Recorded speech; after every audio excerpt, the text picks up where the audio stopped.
Bon, maintenant, je vais vous montrer comment activer les entrées-sorties physiques, parce que jusqu'à maintenant, on n'a pas encore activé les entrées-sorties physiques. Tout ça, c'est dans l'automate, dans la mémoire de l'automate. Mais il n'y a pas de bouton qui s'appelle arrêt, il n'y a pas de bouton qui s'appelle marche, c'est juste des mémoires internes. Dans ce cas-là, il y en a deux choix. Première façon de faire des alias. Ça veut dire pour chaque bouton, je peux faire des alias. Pour faire les alias, il faut tout simplement ajouter ou modifier les tags. Donc si je clique à droite ici, je peux faire Edit.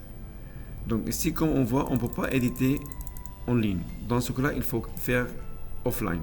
C'est quoi offline? Ça veut dire je vais détacher le programme actuellement de l'automate. Donc vous avez ici, actuellement il est mode run. Je peux faire ici Go Offline.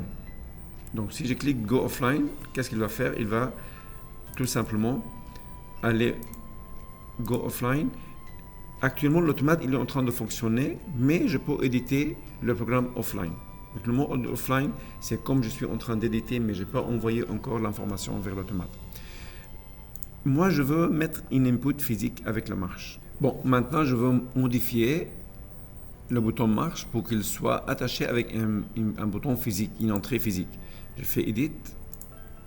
À la place qu'il soit base, ok, ici, je vais faire alias. Alias, c'est comme je vais attacher ça, alias for, avec une input. Quand je clique ici, il va montrer les inputs.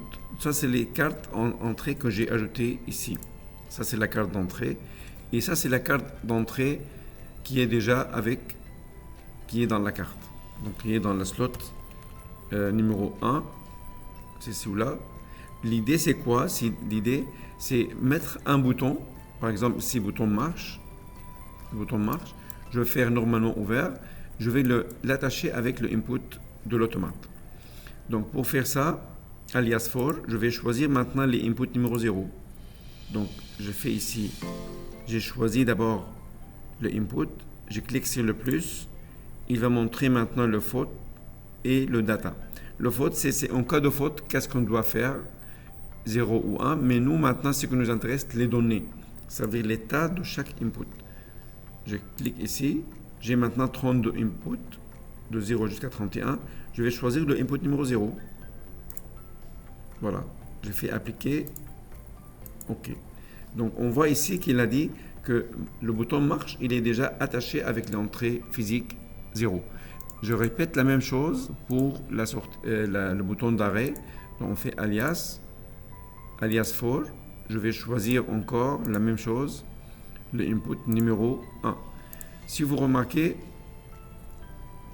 les inputs numéro 1, la carte 0 ici, et ça c'est le input numéro 1. Donc comme vous voyez ici, l'input numéro 0, puisqu'il est utilisé, il est grise. C'est comme il a dit, c'est déjà utilisé, utiliser le prochain. Donc comme ça je peux faire utiliser le prochain. Il faut faire attention avant de faire OK. Il faut faire attention qu'il a déjà fait data.0 parce que data c'est 32 bits, c'est pas un bit. Je dois choisir 0 pour dire bit. Local pour dire que ça c'est un tag local, c'est pas déporté. Voilà. Maintenant je vais faire ici la sortie. Je peux laisser la sortie ici mémoire interne ou je peux faire la même chose mais cette fois je vais faire l'alias pour une sortie physique. Donc notre carte de sortie, ce n'est pas le slot numéro 0. C'est pas le slot numéro 0, c'est le slot numéro 1. Donc je vais choisir ici le O. O output.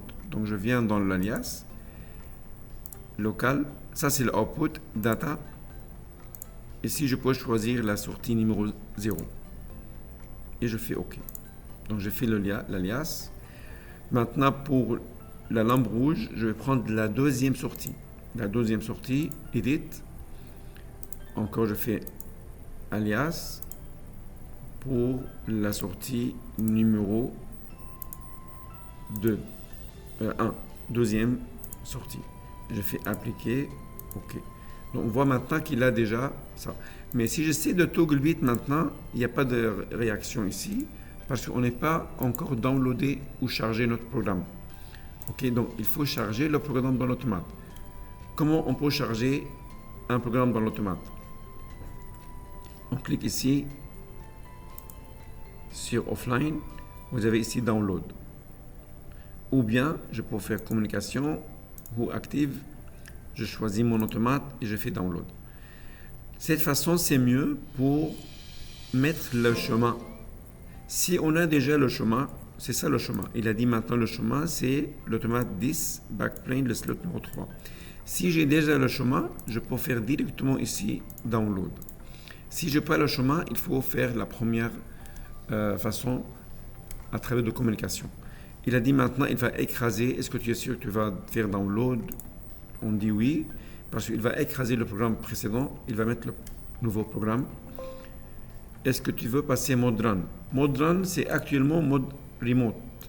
Dans le mode remote, ici, il ne va pas faire le scan. Il n'y a pas de scan. Si je fais oui, maintenant on est passé mode run. Si je fais toggle bit, il a activé le timer, il a commencé à fonctionner. Ça, c'est le travail en ligne. Si je veux aller go offline, je peux faire ici go offline. Merci de votre attention et à la prochaine vidéo.